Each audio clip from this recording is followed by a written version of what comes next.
Why China has replaced us as the world superpower, or really a hyperpower, part two. Okay, in those two videos I made, I think last week that were back to back, the economic and the military one, I explained to you how China is the biggest single holder of gold in the entire world. And I also explained China's industrial might and military production might compared to our lack of one, with China producing uh, a billion tons of metric, well, really over a billion tons of metric tons of steel per year, and us only producing some 72 million metric tons a year. Not even really 1/11th. It's just they produce just over 11 times the steel we do per year. They have 157 heavy industry, military, industrial complexes, factories that churn out tanks, planes, ordnance, APCs, IFVs, other armored vehicles, MRAPs, everything, you name it, planes, bombers, everything. They have these giant factories, 157 of them, and those are just the Norinco ones. I didn't even mention the other state industry run factories. They have even more. We have one tank factory in Lima, Ohio, that depends on a lot of resources from out of the country. We have maybe just over a dozen industrial complexes total for the military. Main contractor, subcontracted out to military production for our armed forces factories. That's it. That's all we have. And like I said, my resources are dependent upon globalism and trade, and we're about to really suffer in that area because we're not going to be able to get the raw materials. We're not going to be able to get Chinese electronical components that go in a lot of our aircraft and other vehicles. So that's one thing. China has something called the Belt and Road Initiative. Do you all know what that is? Do you all understand the ramifications of it? China has conquered through stealth much of the world via economic and financial prowess. They're cunning. They've gone around the world and given loans and built ports and roads and infrastructure in nations around the world. And the loans that these nations took out from China, China charged exorbitant amounts of interest on. So when they couldn't pay the loan and they defaulted, they became under Chinese control ostensibly.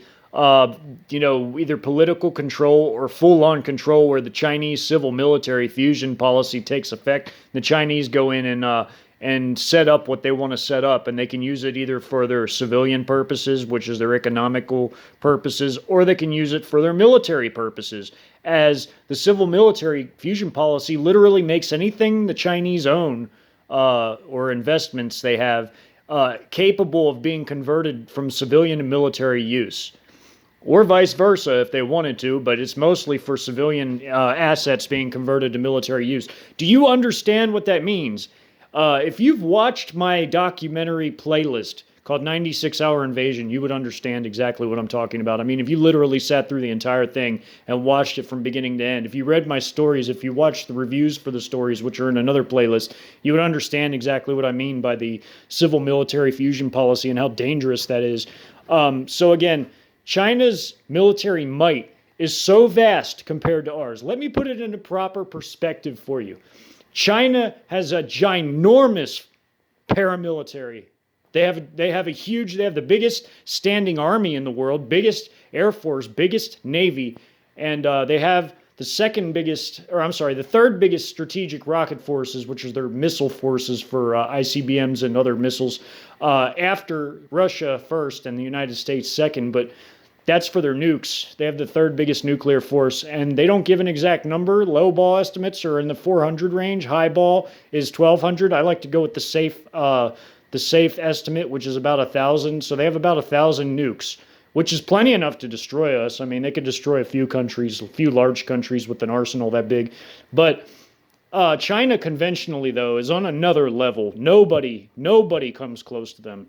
Not even really Russia, because of the size of their paramilitary, which are all combat grade, and their active duty military, which is about 4 million. And their paramilitary of 20 million and their 4 million equals 24 million under arms with all military training. all armed. Do you understand that we only have 2.4, which is 1/20th of their size? That's 1/20th of their size. So, no, I'm sorry. I'm sorry. Forgive me. That's 1/10 of their size, but still, that's not even close. It's 1/10 of their size. Sorry, I couldn't do math today. That was a slip up. Forgive me for that. But anyhow, China, largest holder of gold. China, biggest industrial giant on earth. Nobody even comes close to them. Nobody comes close in steel production. Nobody.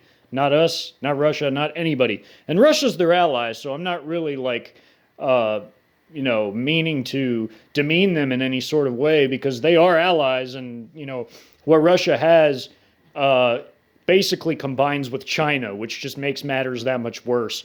But Russia against us, Russia could take us. We're no real threat to them. We have this weak, wimpy, woke armed forces that's all poisoned because they took a certain thing. We have a bunch of crap equipment that's a result of bureaucratic pork barrel spending and crap projects that result from it. When we could have had better things like the F-22, we end up with total, complete garbage like the F-35, which basically a fourth or a 4.5 generation fighter could down easily. It's just, I don't even know why they call it a fifth generation fighter. It's garbage. You might really want to read into that one. The Zumwalt too, it constantly has engine issues. Yeah, that thing's trash, and that's supposed to be our next generation destroyer. Even our current most advanced destroyer, the Aegis class ships like the USS Donald Cook. I love to use that example because that's profound. That's just profound. That a Russian Su-24 on one occasion and an Su-25 on the other occasion, because it happened in 2014 and it happened again in early 2021. They literally flew by this thing and made it dead in the water. They shut it off like a light switch. Russia also has these jamming, I think they're called a Murmansk system. They have these jamming systems that go on land too. So, and as do the Chinese. The Chinese do too. And Chinese, I was looking at their electronic stuff. They have this thing called a Reese radar. It's pretty neat from what I read of it. It has the ability to detect people, enemies. It can intercept communications. It can detect enemies. I know we have stuff like that too, but I'm just saying for something that's just vehicle mounted on an armored personnel carrier, it's pretty neat looking. It can do a lot of different things. It can even detect the use of NBC weapons, or CBRN as they say, which is WMDs. Yeah, this thing is on a little APC, but it can do a lot. Chinese have the same type of jamming tech that the Russians have. They basically have all the same things that the Russians have technology-wise. That both of them share technology, and China's developing a lot of indigenous stuff on their own now. They basically, through industrial espionage back in the 90s and early 2000s, they basically got everything they needed from us. They don't need us anymore. They built their own indigenous capabilities, and now they've far surpassed us in production. Just the sheer level of production they have. China is the world superpower. We do not have the manpower, and our manpower is spaced out. It's become incompetent. It's become woke. It's become poisoned. We do not have the manpower to compete with them. Even if they tried some kind of like last minute conscription before they shut off our grid and comms, that wouldn't work out too well because our population is weak and decadent. It's not trained, from birth to be perfect and to fight, and they're not highly educated. They're not highly in shape. They're highly like overweight and obese by and large. They're lazy. They're decadent. They're weak. Soft. This country's soft. It's grown soft. This is not the America of the 1940s. China is the America of the 1940s. They're the industrial powerhouse. They're the economic powerhouse. They, through Belt and Road, have basically already conquered most of the world, or brought most of the world to heel under their influence. They are the world superpower right now. And Russia is second after them. Russia is doing a gold ruble, gold-backed ruble, resource-backed ruble. Imagine that. So you're going to have the ruble and the petro yuan dominating the world. India, a traditional ally of Russia, not so much China, but they're learning to come to peace with China because China and Russia are very tight, and they can't have infighting in their little bloc. But they're going to start trading rupees, rubles, and yuan, and we're going to get left out. We're already collapsing. We are the repeat of the USSR in 1991, but now it's America 2022, and the bigger they are, the harder they fall. China, Russia, Pakistan, Iran, North Korea. They're going to take us, folks, them and all their other allies. There's going to be so many coming against us, all led by China and Russia. So that's all I have to say on that.